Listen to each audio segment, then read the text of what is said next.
It's January at the time of me recording this video, and pretty soon you're going to be getting in reading data from your child's teacher, or you're going to be hearing about testing coming up in the spring. Now, I did not know this. One of you guys told me in our group that in the state of Florida, children have to pass their state test in the third grade in order to advance to the fourth grade. And it didn't really make sense to me because I know the reading data that we talked about in the last video. And so I thought most kids, most of our kids, are not reading on level. So how is that even possible that they're holding back that many kids? I know they're not holding back that many kids, and I know that many kids aren't advancing normally. So I looked more into it. Actually, I'm going to share my screen. I looked more into it and I found that actually, let's go to the Chrome tab right here. Third grade guidance. There it is. Yeah, so I actually found that you can be promoted with this alternative good cause promotion. Because I took a look at, I'm not sure if you guys can see this. Yeah. I took a look at the test, the practice test for third grade, and it's pretty similar to any other state test, although I think that our Common Core in Maryland is a bit more difficult. We went over that in the group a couple of months or in December. But basically, your third or fourth or fifth grader, they are reading text like this. This is the third grade level. Of course, if they're older, they'll be reading more difficult text. And then they're answering questions like this. So this would be a basic question. What is the meaning of anxious? But then there are some more difficult questions which require not only for a child to be a strong reader, but it requires test prep. So I'm thinking like, how is it possible that they're doing this? And so then I dig deeper into their website and into the Florida statute and the Board of Education rules. And there are all sorts of ways that children can be passed by using alternative reading assessments and by using this good cause promotion. So basically you can arrange for your child to be tested separately, right? Or your child's school probably is doing this already because it doesn't make sense to me. I know that all the third graders in Florida, the majority of them are not reading on level. So it just doesn't make sense, right? So I'm sure the schools are using this alternative assessment instead. And so these are the ones that have been approved for use. Some of you guys may recognize this if your child's teacher has sent home like reading data from the STAR or iReady or NWEA, right? And so, in order for them to pass this test, they just have to be in the 50th percentile. By the way, this test they only need to get a 2 on, which is a below. It's a below basic score anyway, so it's not. They don't actually have to pass this test. They just need to get a 2. And so, anyway, that's what I wanted to talk about today. How do you get your kids there so that they will not be retained? And I wanted to read this text message that one of you guys sent me. This is a member who was in our, let's see if I can actually open it up. This is a member who was in our reading cohort. And so I'm not having another full on reading cohort right now, but I am going to have a, a we do have a Facebook group going on right now with the people from December and the cohort who are improving their children's reading by using from phonics to reading. And so that's what I want to talk about for a second today. So here's the group that once you sign up, you'll be a member of this support group where we're taking older children. So generally ages 5 and up. I do have a group just for all ages, which is where here. But this, I'm talking specifically about those kids who are like in the first-ish through fifth grade, who we want to improve. So generally from like 6 to 10, that would be best for what we're doing over the next few months. Okay, I need to read through some of these comments. But anyway, I want to read this text. Oh, is this going to let me log in? What? Okay, it doesn't matter. I'll just read it here. Good evening, Akiba, and happy 2023. I just wanted to share the good news I received today from my daughter's teachers. her star, which that is the right name, it's a reading assessment score, went from 1.5 to 2.3. So that's from the beginning of the year to mid-year. So they would test them in probably late August or September, and then we test them again in January, and then they're going to be tested again in the spring. So this is amazing that her score went up this much, and it is testament to how when we as parents sit down one on one with our child and work with them every single day, their scores can improve. Um, I asked where she should be now level wise now in January, and she said 2.5, which is accurate. If she's a second grader, then she should be at a 2.5. That's the middle of second grade level. And so by May or June, they're going to want her to be on a 3.0, which will be totally easy because she grew 8 months in just a few months. So definitely with this longer semester coming up, she's going to grow even longer. We are closing the gap and we'll be passing, God willing, before the year is out. Thanks again. Awesome. I want to read the rest of her message because I asked her, let me go back here. I asked her, oh no, wait, could you guys not see my, okay, let me just stop sharing. I think you may not have been able to see everything I was showing you, but I was just showing you the state test. Let me see if I can present it to you again. I'm not sure if you guys could see it because of how this StreamYard goes. Okay. I'm not sure if I was showing this before, but this is the reading test that children are given in the third, fourth, and fifth grade. It looks something like this. It's just a few passages of grade level work and then questions. And then there also should be a reading part. So anyway, I'm going to stop sharing that right now. And then I'm going to actually read the rest of her message. So I asked her, hey, can you share what exactly do you think was the turning point? What was the most helpful thing for you? And she said, I think the biggest thing was starting from the very basics, which I definitely encourage. Even though she could already read MAT, we were able to start from the very beginning and move through with confidence, all while filling in unknown gaps of understanding. And that is so crucial. That's why I say when you join my group, some people are like, why are you putting my kid back in the K level? Well, because we have to fill in those gaps. The reason why our kids are behind is because there's some gap in the phonics knowledge, some misunderstanding that they have. And so starting at the beginning really fills in those gaps. Most of you are going to start in the red book because you have older children. And so the red book is first grade level. And you might be thinking, but my child is in the third grade. We have to pass, the third grade level test. But look how thick this red book is, right? It goes through a lot of stuff. And by the end of this red book, your child should be a very strong, strong reader. Okay, let me keep reading what she says. Another thing was I had her commitment to work together. She bought into becoming a stronger reader by Christmas. And that's exactly why I said, hey, let's be a stronger reader by Christmas. Let's teach our kids to read by Christmas because it gives us a goal and it also gives the kids a goal.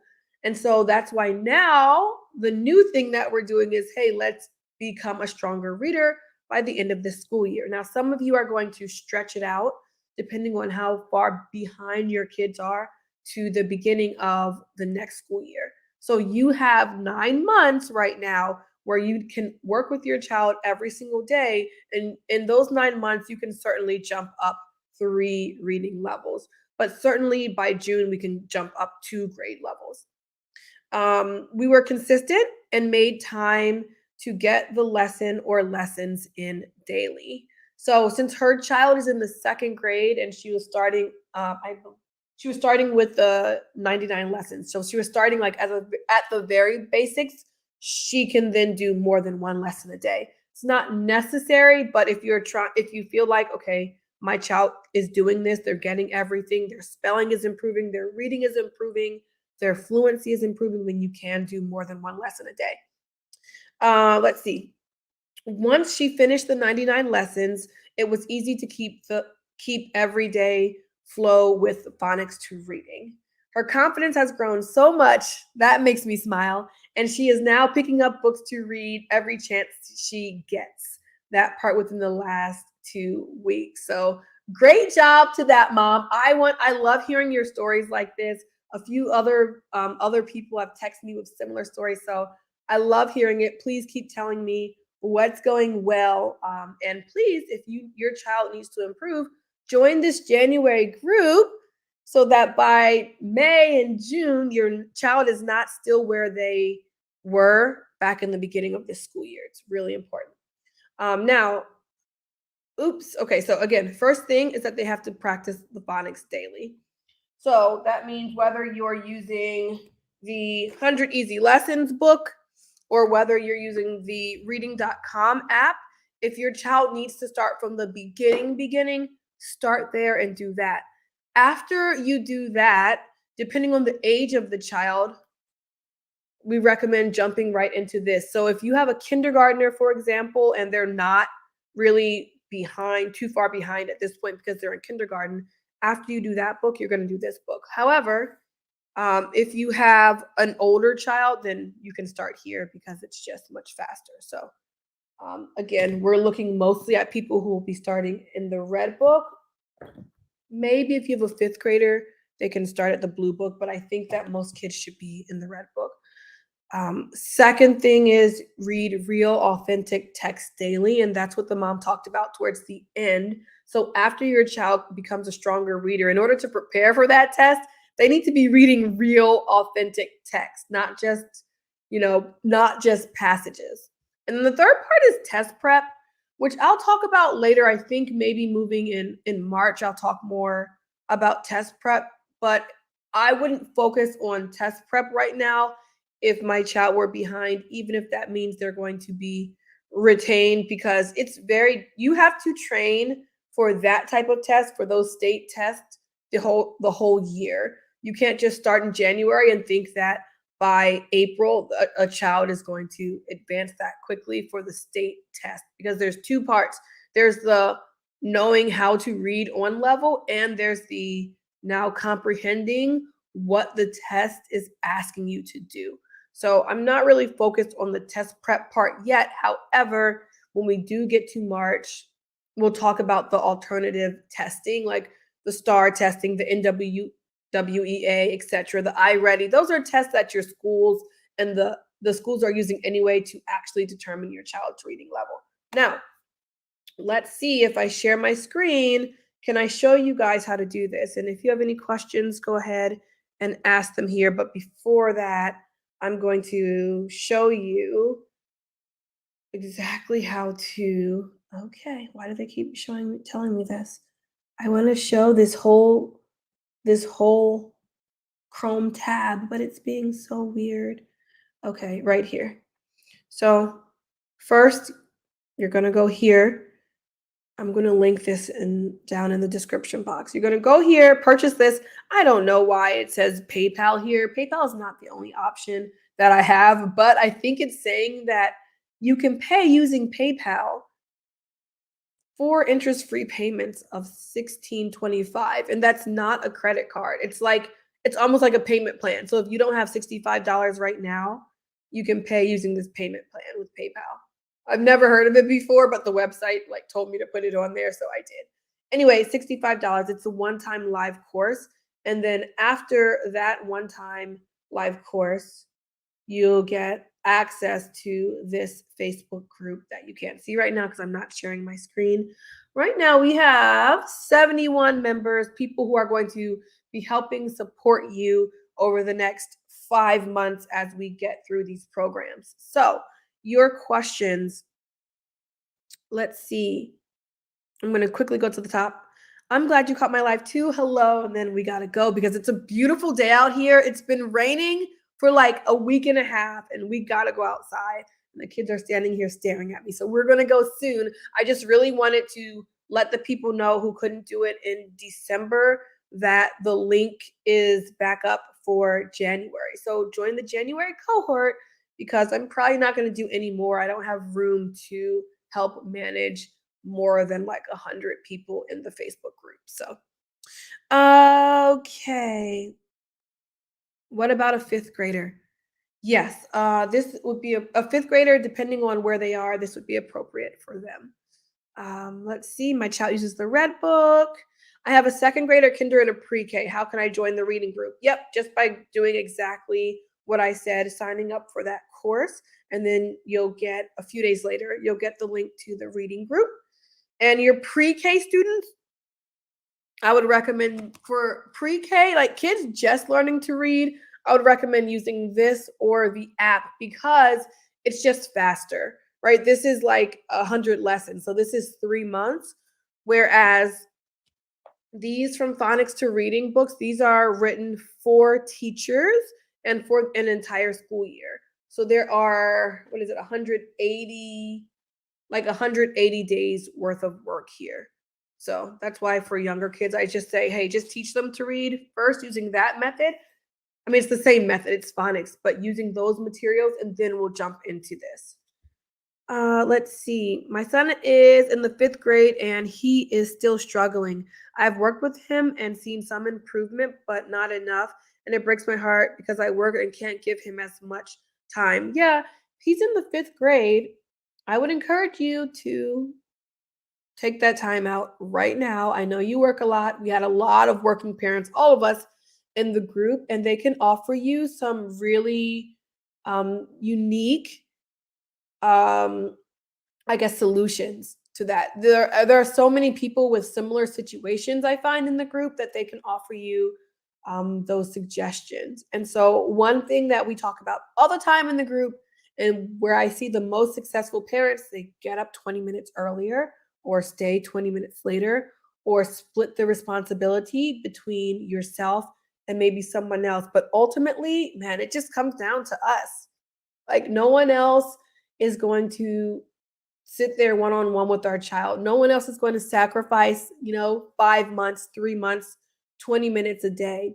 And it's not that much time. And I know it's hard to find the time, but there is no way the child is going to catch up otherwise, unless you can afford to hire a private tutor, right? So if you do take the time, take this semester and make this be like, let me just right now just go ahead, set aside 20 minutes a day, work with my child. If you can't do 20 minutes, can you do 10 minutes? It might take longer, but can you do 10 minutes a day to improve my child's reading every single day for the next few months? You're going to see those results. And then your child going into middle school will be a lot more confident and they won't need your help as much. So what we want to do is let's take care of it now, because it's going to be bothering you when he's in the 6th grade, 7th, 8th, 9th, 10th, 11th, 12th. Let's just take care of it right now. I've been using Hello from Ontario High. I've been using phonics to reading from your recommendation. Thank you for everything that you do for us. You're welcome. My kid has their IEP and made their goals quicker with me thanks to your help. Oh, that's awesome. That's really, really great. Where do you buy these books? From their website. I'll have to leave the link because I'll have to leave the link to that. But you buy them from their website, or you can get them secondhanded from, like, I think thriftbooks.com, which, by the way, is owned, I believe, by Amazon. Did you guys know that? It's really funny. But anyway, yeah, you can also get them on Amazon. The teacher's guide, though, I you can get from secondhand sellers or directly from them. Um, yes, yes, yes. Good question. How do we get them writing while they are struggling with reading? Reading and writing need to be taught together. So as your child is improving their reading, they're improving their writing. One of the reasons why, and I'm assuming you're talking about their spelling and not their actual handwriting, but they all go hand in hand together. Actually, someone asked this question in the group earlier today, and I need to respond. You'll see that in these books, there's a lot of dictation. And that means I say a word and then my child spells the word. Girls, come here for a second. Bring me your spelling test off the refrigerator. So, for example, if your child can read the word mat but can't spell it, or can read the word mate but can't spell it, that's what this will help with. So every single day, they're working on dictation. Right? Here's Amashe's little spelling test. So a Amashe and a PYA are in the blue book, And really a must can go to the green book, but as we said here, I don't want there to be any gaps. So we're just going to be working through the blue book. She's just going to be able to go double time. Can you bring me up PUAs, please? Okay, so I'll show you also in here. So here's one way that we work on spelling is this think and write, right? So if this is sit, they'd work on it.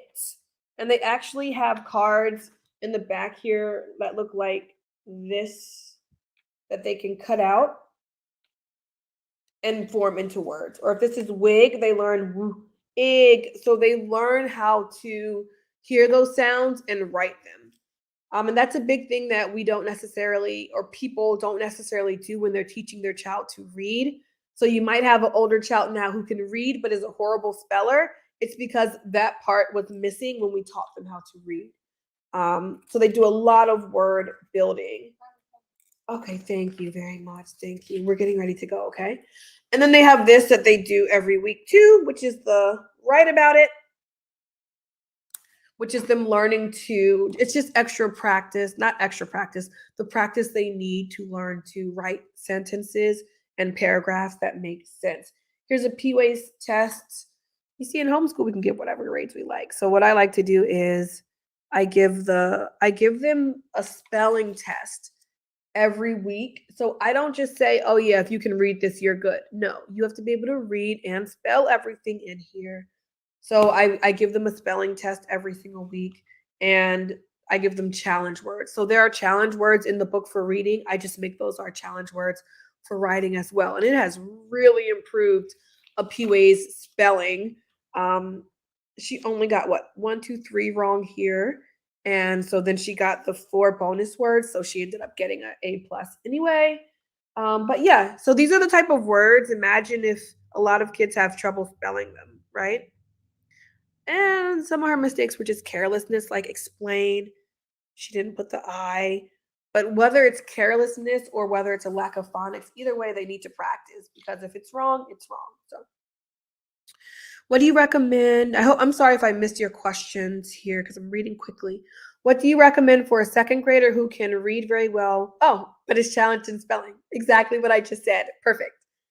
Yep.